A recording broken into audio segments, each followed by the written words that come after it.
Hey everyone, welcome to अनेस्ट टॉपबल। In this video हम बातचीत करेंगे बिहार की शिक्षक भर्ती के ऊपर।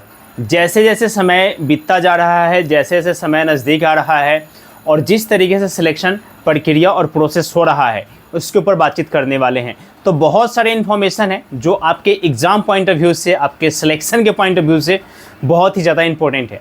इस वीडियो में क्या क्या होने वाला है, तो सबसे पहले तो मैं बातचीत करूँगा डॉक्यूमेंट के ऊपर। दूसरा मैं बात करूँगा एग्जामिनेशन का जो आपका सिलेक्शन प्रोसेस है उसके ऊपर। और तीसरा मैं इस पे बात करूंगा जो बहुत ही ज़्यादा इंपॉर्टेंट है, वो है आपका बीएड वर्सेस डीएलएड, कि बीएड वाले का होगा या डीएलएड का होगा। और उसके बाद जो मैं बातचीत करूंगा जो लास्ट में, वो होगा अपीयरिंग कैंडिडेट के लिए। तो बहुत सारे इन्फॉर्मेशन है जो आपको हेल्प करने वाले हैं। तो आइए वीडियो को शुरू करते हैं। गाइस, वीडियो को शुरू करो उससे पहले अगर आप इस चैनल पे नए हैं तो चैनल को सब्सक्राइब करके रखिएगा, बेल आइकन को प्रेस करके रखिएगा, ताकि एग्जाम से रिलेटेड जो भी आपकी इन्फॉर्मेशन हो वो आपसे मिस ना हो। समझ रहे हैं ना, वो आपको मिले। समझ रहे हो? इसलिए अब आइए शुरू करते हैं। सबसे पहले बात करते हैं शिक्षक भर्ती का। तो गाइज, सबसे ज़्यादा जो फॉर्म आए हैं वो प्राइमरी स्कूल के लिए आए हैं। और प्राइमरी स्कूल में ही बात करूँ तो 1 से लेकर के 5 के बीच में बहुत बल्क में नोटिफिकेशन आए। नोटिफिकेशन कहना थोड़ा सा अलग गलत हो जाएगा। एक्चुअली में सबसे ज़्यादा फॉर्म फिल किया गया एक क्लास 1 से लेकर के 5 के बीच में। और इसमें वैसे भी लर्नर्स ने फॉर्म फिल कर दिया जो बीएड पास थे, क्योंकि जिस समय नोटिफिकेशन आया था उस समय कहीं भी ये मेंशन नहीं था कि बीएड वाले को नौकरी देना है या नहीं देना है। लेकिन अचानक से सुप्रीम कोर्ट का एक वर्डिक्ट आता है, एक बयान आता है, और उसमें सुप्रीम कोर्ट फाइनली कहती है कि बीएड वाले को हम प्राइमरी शिक्षा जो शिक्षक हैं उसके लिए एलिजिबल नहीं मानते हैं और उसको हम हटा रहे हैं। जाहिर सी बात है, बिहार सरकार ने आप लोगों का एग्जामिनेशन ले लिया और आपने एग्ज़ाम भी दे दिया, आपके नंबर भी अच्छे खासे आ रहे हैं। लेकिन सवाल ये है कि क्या बीएड वाले का सिलेक्शन होगा या नहीं होगा, क्या बीएड वाले कोर्ट में जा सकते हैं या नहीं जा सकते हैं, कोई राइट है या नहीं है।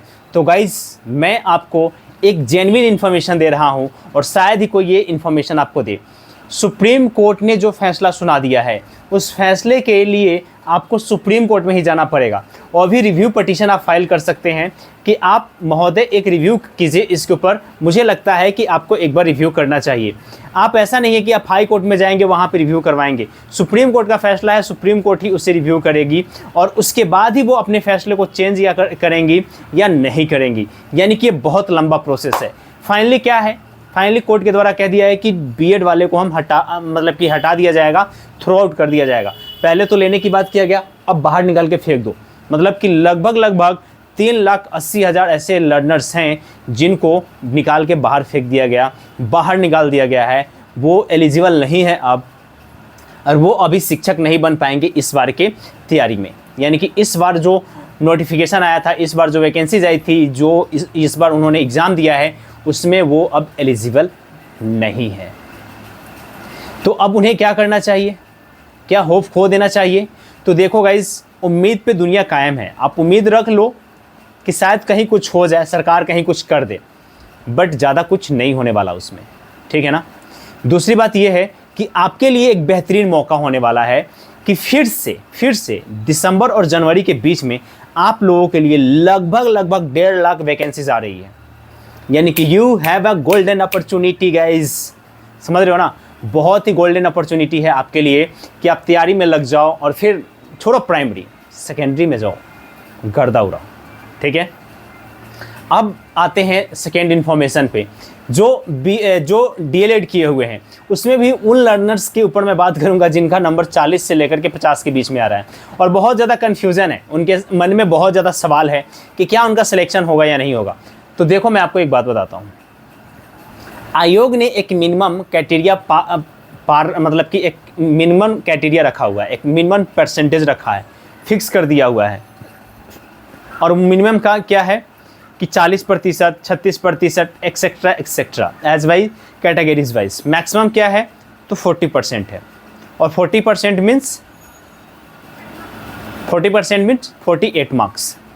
यानी कि अगर आप जनरल कैटेगरी से है तो 48 नंबर अगर आपके आते हैं तो आपको कंसीडर किया जाएगा कि आप पास कर गए हैं। लेकिन सवाल ये है कि क्या आप सिलेक्शन की लिस्ट में आएंगे या नहीं आएंगे, क्या सिलेक्शन का कट ऑफ आगे जाएगा या नहीं जाएगा। सबसे क्रूशियल और सबसे इम्पोर्टेंट मुद्दा और सबसे इम्पोर्टेंट डिस्कशन अभी का ही है, क्योंकि आपका नंबर अगर 42 से लेकर के 50 के बीच में आ रहा है 60 के बीच में आ रहा है, तो आपके मन में सबसे बड़ा सवाल ये होगा कि क्या आपकी नौकरी लगेगी या नहीं लगेगी। तो आओ गाइस बात करते हैं। अगर आप पूरे डाटा को देखो प्राइमरी लेवल पे, तो प्राइमरी लेवल पे पूरा डाटा अप्रॉक्सीमेटली आपके 6 लाख के आसपास रहा है। 6 लाख ऐसे लर्नर रहे हैं जिन्होंने प्राइमरी विद्यालय के लिए फॉर्म फिल किया और प्राइमरी शिक्षा के लिए फॉर्म फिल किया। अप्रॉक्सीमेटली 6 लाख, थोड़े ऊपर नीचे हो सकते हैं, कंसिडर कर लेना। जिसमें 3,80,000 जो बीएड वाले थे उसको छांट करके हटा दिया। अब अप्रॉक्सीमेटली कितना बच गया है? 2,20,000 के आसपास आपके पास लोग बच गए हैं। 2,20,000 में भी आप देखो तो सबसे ज़्यादा अगर आप देखो तो अपेयरिंग कैंडिडेट बहुत ज़्यादा है। अपेयरिंग कैंडिडेटों की संख्या बहुत ज़्यादा है। मान लो कि अगर इनकी संख्या 20% भी है तो आप 2,20,000 का 20% हटा दो, ठीक है ना। उसके बाद बहुत सारे बच्चे ऐसे भी होंगे जिन्होंने पढ़ाई किया ही नहीं होगा, बस ऐसे ही एग्ज़ाम दे दिए होंगे, कुछ डॉक्यूमेंट वगैरह ज़्यादा नहीं दिखे होंगे, एग्ज़ाम दे दिए होंगे, ठीक है ना। तो कुछ ऐसे भी होने वाले हैं। अब सवाल यह ये आ रहा है कि कट ऑफ कितना जाएगा, कितना बढ़ेगा, क्या होने वाला है। तो मैं आपको बता दूं, जो कट ऑफ का जो मैंने वीडियो बना करके दिया है ना, जाओ अगर नहीं देखे ना तो देख लो, उससे ज़्यादा नंबर नहीं आएगा। क्यों नहीं आएगा? क्योंकि बीएड वाले को हटा दिया गया है। आपका कट ऑफ 70 प्लस भी जा सकता था। क्यों? अगर बीएड वाले होते तब, क्योंकि बीएड वाले को एक्चुअली में बहुत पढ़ना है। 8 लेवल, 9 लेवल, 10th, ये सारे बुक्स उनको पढ़ने हैं और बहुत सारे पार्ट्स में पढ़ने हैं और बहुत सारा उनका डिफरेंट सोर्सेज है और बहुत सारा एडवांस लेवल का पढ़ना है। लेकिन वही 1 to 5 के लिए आप जब डीएलएड किए होंगे तो काफ़ी बेसिक से चीज़ों को आपको पढ़ने को मिला होगा, बहुत ज़्यादा चीज़ें आपको उसमें नहीं मिला होगा। तो कट ऑफ जो इंक्रीज़ करवाते ये बीएड वाले करवाते, लेकिन फाइनली बीएड वाले को तो आउट कर दिया गया है। अब बचे आप लोग, तो आप लोगों का कट ऑफ जो है वो 42 से लेकर के 50 के बीच में रहने वाला है। पहली बात ये है, और जिसके भी इतने नंबर आएंगे वो सब लोग पास माने जाएंगे, वो सब लोगों को नौकरी मिल जाएगा। तो अगर आपके नंबर देखो, एक जेन्युइन सोर्स के रिगार्डिंग बात करूँ तो 42 से लेकर के अगर 60 के बीच में अगर आपका नंबर आ रहा है तो भाई पैनिक मत हो, थोड़ा भी आप इधर उधर मत जाओ। आपका जॉब लग रहा है, आपके हाथ में ज्वाइनिंग लेटर कभी भी आ सकता है, समझ गए, कभी भी आ सकता है। तो ये सारी बातें कर लिए। इसके अलावा आपके माइंड में कुछ भी चल रहा है, कोई भी सवाल हो, कोई भी क्वेश्चन हो, तो आ जाओ भाई, मैं फ्री हूँ आपके लिए। सवाल अपना डालो, कमेंट बॉक्स में कमेंट करो, उसका आंसर आपको मैं दे दूँगा, ठीक है ना। और मेरे से बातचीत करना है, इंस्टेंट बातचीत करना है तो इंस्टा पे आ जाओ, लिंक है डिस्क्रिप्शन में। टेलीग्राम लिंक भी ज्वाइन कर लो, क्योंकि आयोग बहुत जल्द आप लोगों का फाइनल आंसर की देने वाली है। और फाइनल आंसर की में ऐसा हो सकता है कि 4-5 नंबर आपके इंक्रीज़ कर जाएं, क्योंकि बहुत सारे ऐसे क्वेश्चन हैं जिसके ऊपर आयोग ने गलत आंसर दिया था प्रोविजनल के रूप में। तो वो सारे या तो डिलीट होंगे या उसके नंबर ऐड होंगे, ठीक है। तो आपका नंबर अभी और जुड़ने वाला है। उसके बाद फाइनल आंसर किया आएगा, फिर आपका डॉक्यूमेंट वेरिफिकेशन भी चल रहा है। इस मंथ के लास्ट तक आपका रिजल्ट आ जाएगा। और अगले महीने से ऐसा कहा जा रहा है कि सिलेक्शन का जो प्रोसेस है, ज्वाइनिंग जो प्रक्रिया है वो शुरू हो जाएगी।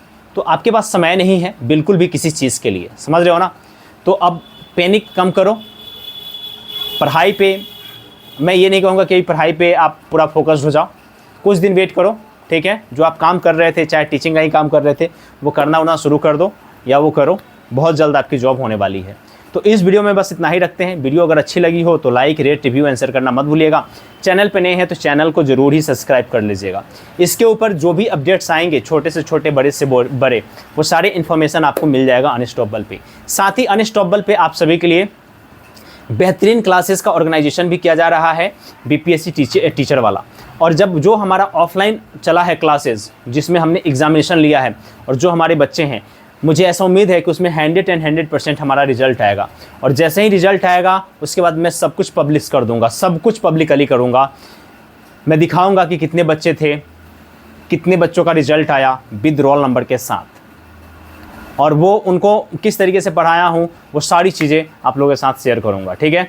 तो बस बने रहिए वीडियो में, अपना सपोर्ट दिखाइए, चैनल को सब्सक्राइब करके रखिए, बेल आइकन को प्रेस करके रखिए। और कोई भी समस्या हो, कोई भी प्रॉब्लम आ रहा हो तो कमेंट बॉक्स में कमेंट करके ज़रूर पूछ लीजिएगा। इसके अलावा आपको अगले बार किस टॉपिक पे वीडियो चाहिए शिक्षक भर्ती को रिगार्डिंग, तो वो आप कमेंट बॉक्स में आप मेरे से कमेंट करके बता सकते हो। मैं उस टॉपिक के ऊपर सर्च आउट करके आपके लिए एक शानदार वीडियो ला दूंगा, ठीक है। तो कट ऑफ के ऊपर वीडियो पड़ा हुआ है, आंसर की के ऊपर वीडियो पड़ा हुआ है, और फाइनली आज सिलेक्शन प्रोसेस एंड अदर जो अपडेट थे उसके ऊपर भी मैंने आपको आज वीडियो दे दिया है, ठीक है ना। तो ऐसे ही इन्फॉर्मेशन आते रहेंगे और आपको मिलते रहेंगे। तो thank you so much everyone, जय हिंद।